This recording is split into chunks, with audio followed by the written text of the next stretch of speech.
Hey, what's up? This Dilio coming to you with another video. In this video, we're going to go over the MPC main screen. This video is basically entitled MPC Main Screen Explained. Part one, there's going to be multiple parts on this, and I wanted to make things as plain as possible so everything's illustrated on the screen. So if you're in a rush, I'll let you know right now. If you're in a rush to like kind of get the information fast like you would like on a short or TikTok, this isn't the video for it. This is something you can put on your way to work, in the studio, to really get a detailed explanation of this, taught by yours truly, Dilio, which you see me there on the right. My IG is Dilio T2K feedback at the email, and then my IG is just Dilio T2K. And I also want to encourage you to visit my website, DilioT2K.com. This is a free course. This isn't my full-fledged masterclass, but I'm going to give you what I know about this and kind of walk you through the main screen. But we're going to break it down into parts. The first parts, we're going to look at the toolbar at the top and go from there. So let's go ahead and advance to the next slide, just like that, and let's bring me in right there. So the objective of this video is just to inform you of every function in the main screen. This is for those who need help getting started on MPC, or those who had it for a while, or those who are trying to make a more informed purchase about the MPC. Then, well, how does it work? Well, we're going to break it down right here.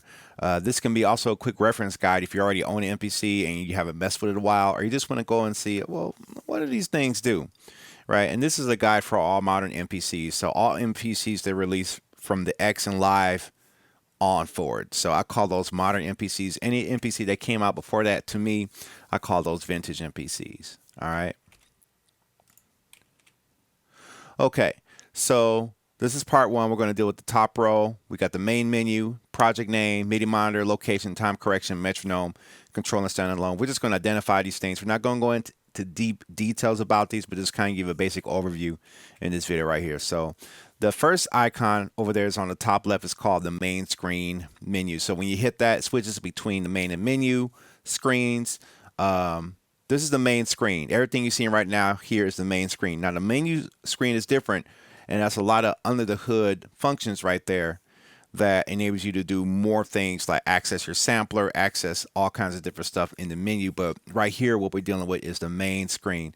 And if you tap that button on the screen on your MPC, it's going to switch back and forth. So it sort of does both. So when you're in the menu screen, hit that home icon. I like to call it a home button, but it's not home. It's not called home on the MPC. It's called main screen, or main on most controllers on the MPC lineup right there. The next is the project name. This is, when you start up a blank session, the project will be untitled, and there won't be a project name applied to this session until you go to file or go through the process of saving that file and saving that project name. So you want to name your beat something like ATL 2324. You can name it there and save it there. Once you save that file, the name on the project will change. And the cool thing that I want to let you know about is that the MPC does have an autosave feature, but you do have to turn it on in the settings. This right here is your MIDI monitor. Now the MIDI monitor serves a great function to make sure that your hardware is working with your MPC and also your ins and outs on there. The I on the top there represents MIDI data coming in, and then the O represents MIDI data going out. And you can double tap that and see more functions and what's going on within that. But also, one thing I want to let you know is that if you're controlling, like, say, the pads on the MPC or the keys on the MPC going to an internal program or key group, you will not see that light go on because it does not indicate MIDI happening internally in the MPC, but it does indicate MIDI going in and coming out. Follow? All right, over here is sort of like, kind of like the session location, bars, beats, ticks, time length. This lets you know where the MPC is at in your beat, whether it's the first bar, it's the first beat of it, the first MIDI tick. This lets you know, and also you can double tap that and apply different markers, different punch in, punch out options on there if you double tap that section right there. But this basically lets you know what bar and beat you're on. So if you just got a 2-bar beat, it's just going to cycle between bar 1 and bar 2. But if you had like a 120 measure song, then it's going to count all the way up. And another thing is that what it doesn't show here, but it also indicates time. So like it'll let you know if your beat's like 5 minutes or 3 minutes long.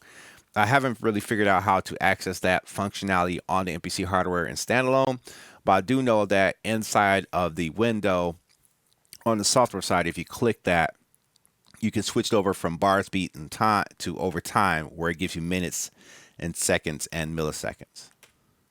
Right here is the time correction parameter. So as you can see, it's set to 1/16th. It goes all the way from like 1/4 to all the way up to 1/64th.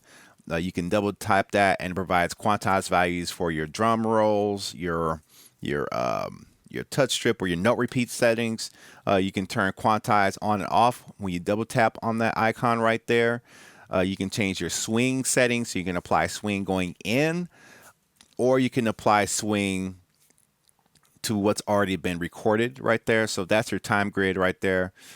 You can change that, and that's very important for how you record, because if you have it on the wrong setting, it'll snap your music into the wrong way that you want to do it. So you definitely don't want to take that lightly. But if it's not quantizing quite right, this is probably where you want to look at.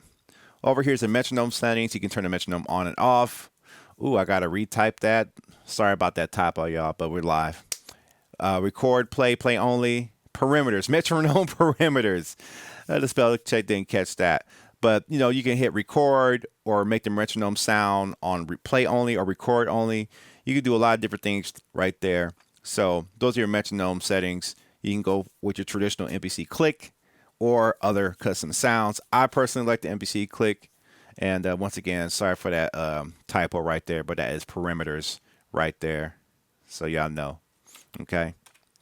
Also, next is the read automation modes, right? So you got read, write, and also I got any highlighted in yellow. Be careful, because what's happening here is that when it's set to read, it's going to read the automation you created. So when you change a knob or change a filter pattern or something like that, or you do something that's recording automation, even MIDI data stuff coming from your MPC and things like that, it will kick in right there and record that. And that's when it's reading. The good thing is that you're not recording it. Now, when you tap that icon, it's going to turn red, and you're going to see a W there, and that's going to mean write. So that means you can apply changes to your filters, and you're recording that in there. And then what happens, though, is that at the end of your sequence, it starts over, and it will continue to record until you stop and tell it to go to read again. So once again, read is to read the automation, the tweaks and parameters that you did. And then write means to record what you did. Okay. And you got to be careful, because you can override what you already wrote if you're not careful. And then you can also accidentally do mute groups. You can automate a tons of stuff with this setting.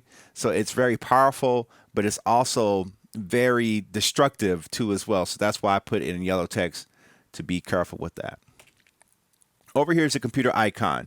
This indicates whether you're in controller mode or standalone mode, okay? When you see that computer icon up there and you see a computer right there, it means that you're in controller mode. It means it's hooked up to your computer, and it's set up so that it can control the software, the MPC software. When you see a microchip up there, the microchip indicates that it's in standalone mode and it's not hooking up to a computer to run. As you can see right now, the way this current configuration is set up, we are in controller mode. But that sort of gives you a shortcut. And also, if you double tap that, it gives you a little bit of resources view. So you can double tap that, and it's going to show you some things about your MPC settings as well, like memory. It just needs some time to read it, but it lets you know what your memory is, what your settings are, how much RAM you have left, and things of that nature when you double tap that. And so that's a good thing. So you can see if you're using too much resources, then you can make some setting adjustments to kind of change that. All right, so that's part one. Just make sure to please email me if you got questions or just want to reach out. My email is DeleoT2Kfeedback. Follow me at DeleoT2K on IG. And I also got to advertise to you, let you know I got music out on Spotify and all streaming platforms. If you want to hear some music I made, it's there. And most importantly, I'd like you to join my email list. The link of that is all in the description below. And also check out www.DeleoT2K.com. Make sure you comment, like, and subscribe, and let me know, do you like this type of content? I like it because I'm able to really kind of take my time, get my thoughts together, and really explain things and stuff. So this is almost like a beginner of a master course I'm probably going to put together. But I just wanted to test it out and see what everybody thought about this, what my audience thinks on there, what the YouTube platform thinks. And, you know, this is part one, but we got a lot more to cover in part two, where we're going to go to the side icons on the left. So thank y'all so much for watching. Y'all know what to do. I'll see y'all guys later in the next video.